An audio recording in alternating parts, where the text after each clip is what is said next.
Hey, so the topic today that I'm gonna tell you guys about is something I'm very passionate about, and something I'm actually a part of, and that's the United States Marine Corps. Um, the U.S. Marine Corps was founded on the 10th of November, 1775. Originally, there were two battalions of Continental Marines. It was founded in Philadelphia. It was actually founded in a tavern itself. Um, and as far as not only the history of the Marine Corps, I actually want to get pretty deep into the history of their emblem, which is called the Eagle, Globe, and Anchor, or the EGA for short. Now, some people say in the Marine Corps, typically higher ups tell you not to use the acronym EGA. It's seen as more of like a slang for Eagle, Globe, and Anchor, but myself included and other Marines, I know we use EGA all the time as a short term for Eagle, Globe, and Anchor. If you can't see it on my shirt, it's the Eagle, Globe, and Anchor, and I'll actually bring a flag out here in a little bit to show you a larger picture of the Eagle, Globe, and Anchor. But the EGA was actually adopted from the United Kingdom's Royal Marines emblem. The Royal Marine emblem has an eagle and an anchor on it, and a series of 13 stars over the top. Originally, the U.S. Marine Corps adopted that same emblem itself with slight variations to it. But in 1955, that changed to the current emblem, adding the globe and changing the direction of the eagle, and also including the Marine Corps motto, which is Semper Fidelis, or Always Faithful, on a ribbon coming out of the eagle's mouth.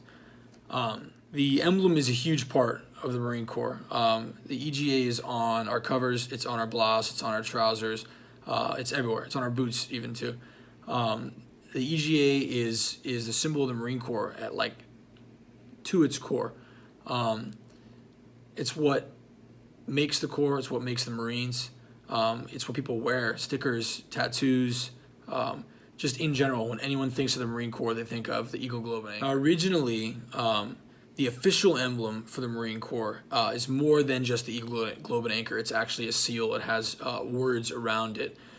Before June 1834, when the Marine Corps was not a part of the Department of the Navy, it just simply said United States Marine Corps around the EGA. However, prior to June 1834, the Marine Corps was adopted as a part of the Department of the Navy because Marines, are like the Navy's infantry pretty much. That's the whole point of having a Marine Corps, having Royal Marines like the United Kingdom do is to have an infantry force that is mobilized by Navy and amphibious landings. That's what makes Marines so special. So after June 1834, the seal actually said Department of the Navy, United States Marine Corps around the Eagle, Globe, and Anchor. So behind me we have the Marine Corps flag. As you can see here, I apologize for the mirrored image, but it says United States Marine Corps. And then you have the Eagle, Globe, and Anchor, and there is a ribbon coming out of the eagle's mouth that says Semper Fidelis, which is the United States Marine Corps logo, or motto, and it means always faithful, and Semper Fi for short. Marines use that term often, very, very often. If a fellow Marine sees another Marine, even in the streets, even in civilian life, and they'll notice it and they'll say, "Hey, Semper Fi, brother," and they'll say Semper Fi back, and it's like a jargon between the two leathernecks, which is another term for Marines, leatherneck. Now, I did use a term that not very many people know, leatherneck. I will actually define that. A leatherneck is a term that people use for Marines.